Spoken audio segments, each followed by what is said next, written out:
Hey, what's up, everybody, and welcome in. I'm Matt Stryker, and I'm back with more Yankees Latest. All right, Kyle Tucker's name has been in the news, and in the same line have been the name of the New York Yankees. So let's refresh on Kyle Tucker, an elite bat, the jewel of the free agent class. But there's been no news since the big to-do about Tucker visiting the Jays facility down in Dunedin. If you're looking at numbers, Toronto just added Kazuma Okamoto on a 4-year, $60 million deal. So signing Tucker would push the Jays' payroll, which is already near $300 million. It would push the payroll well over that number. Now, so we can understand here, the tax threshold for 2026 is $244 million. Teams are charged a surcharge for every $20 million they go over that. So 264, 284, so on and so forth. After 2026, Toronto can shed up to nearly $100 million in salary, with a lot of guys opting for free agency, one of them being Kevin Gausman. Shane Bieber's another. But Tucker wants a $300 to $400 million deal. So Tucker would make Toronto's lineup look something like Springer, Tucker, Vlad, a healthy Santander, who he wasn't even healthy last year. Just let's not lose sight of that. Alejandro Kirk, Dalton Varsho, Okamoto, Clement, and Andres Jimenez. I ask you, comment down below, where's the shore out there? Where is the hitter where you're like, no, I'm glad that he's coming up next? There's no one. So if Toronto, who's already shown they're willing to spend, remember they re-signed Vlad as well to an extension. If they're willing to spend and we're not, this is what we're looking at here, folks. Other teams willing to spend, at least in the Kyle Tucker and Cody Bellinger conversations, are the Mets, and we'll talk about them quite a bit, the Giants, the Diamondbacks, and the Dodgers. So, and the Cubs. So let's not count out the Cubs, at least when it comes to Kyle Tucker.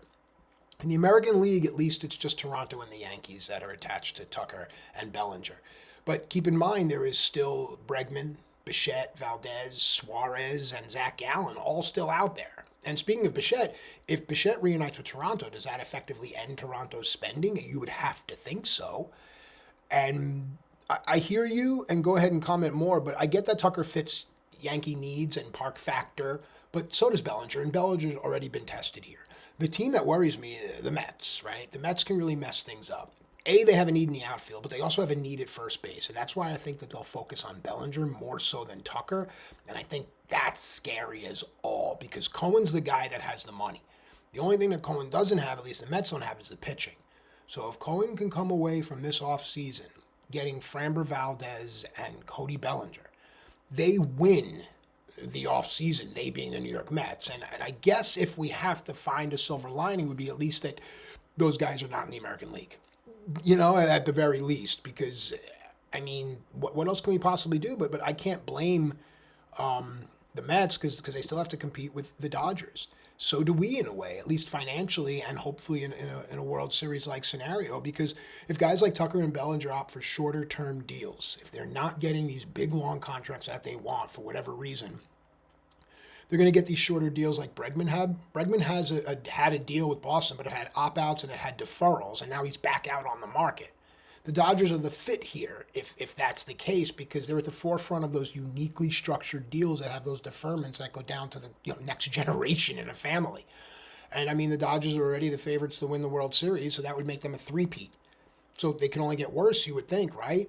But not so fast, because if the Dodgers add a Bellinger or Tucker, it almost becomes unfair. And I save this because if we see the Dodgers add a Bellinger or a Tucker on a shorter deferred deal, you will then almost guarantee a work stoppage in 2027 because everyone will have their argument set about a salary cap. And that's been the sticking point between players and owners. But boom, the Dodgers are doing the yeoman's work. They're doing the heavy lifting, carrying water for the salary cap people.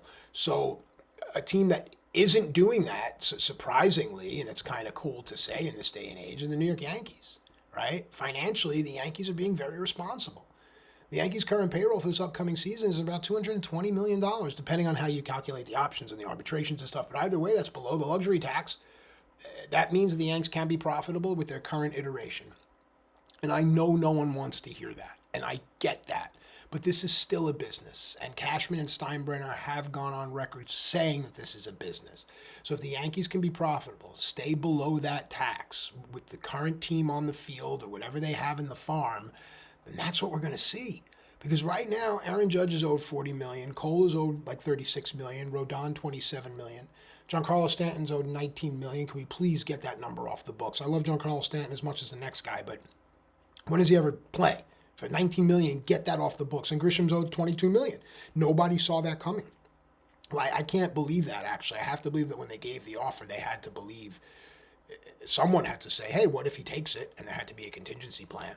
But staying under $300 million is the goal here for the Yankees. So adding a Bellinger who would come in at 25 to 30 million a year, or adding a Tucker who would come in at 35 to 45 million a year, that would really push us over. That would really make things difficult.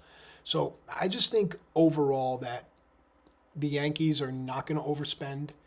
They may get outbid by a team that has a bigger budget and a bigger need, the Mets, and that's fine. The saving grace is if Bellinger, Tucker, Framber, let them go to the National League. That's cool. Because if Framber lands with the Orioles, Tucker lands with the Blue Jays, and Cody Bellinger does not land with the New York Yankees, we are going to have big trouble. But that doesn't mean the playoffs are unattainable, and we can have that conversation. But that, my friends, it'll be a story for another time. Perhaps next time, right here on the Yankees Latest.